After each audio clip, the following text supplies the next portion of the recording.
Welcome to my naturally sweetened life. Let's make water bath canned pickled red onions. First, you need to prep your onions by peeling them, cutting them in half, and then cutting them in half moon shaped slices. You can do as thick or as thin as you would like. Place the onion slices into a clean quart-sized mason jar. You can also use pints if that fits your family better, but today we will be using quarts. Gently press down as you're filling the jar so that you can put more onions into the jar. They will shrink slightly during the processing time. Continue this process until all the onions are in the jars. Now we're going to add fresh garlic cloves to each quart jar. I'm going to put 1 or 2 cloves depending on the size. For the pickling brine, use equal parts water and raw apple cider vinegar. Raw apple cider vinegar has a better flavor than the pasteurized counterpart. You can also use white vinegar if you prefer.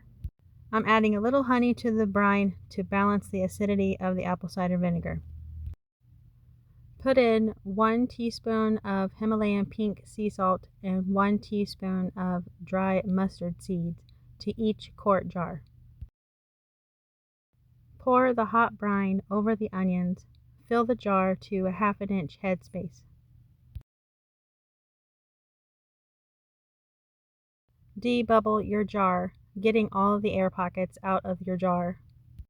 You can use a debubbling tool, but I don't have one, so I'm just using a butter knife. You will have to adjust your brine to raise it up to the correct headspace after this process. Wipe the rim of each jar with a clean cloth. Put on the canning lids, and then screw on the rings.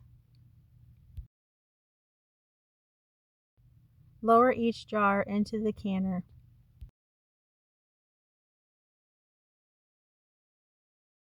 I put too much water into the pot, so I'm going to take the time to ladle some of it out. If I left it, it would just boil over the sides and make a huge mess on my stove. I am still going to leave enough water to cover the jars by 1 to 2 inches. When the water comes to a boil, process for 15 minutes for quarts, 10 minutes for pints. When it's done, turn the heat off, take off the lid, and let it sit for 5 minutes to let everything cool down. Use the jar grabbers to lift the onions out of the canner and onto a towel-lined countertop. Let the jars cool completely. Once they are completely cool, you can take the rings off, check for a good seal, and wash the outside of your jars. Label them and store them in a cool, dry place out of direct sunlight for up to a year. If you enjoyed this video, please consider clicking the subscribe button. And if you would like the full instructions and printable recipe, come on over to My Naturally Sweetened Life. You can click the link in the description below. And as always, thanks for watching, and I'll talk to you later.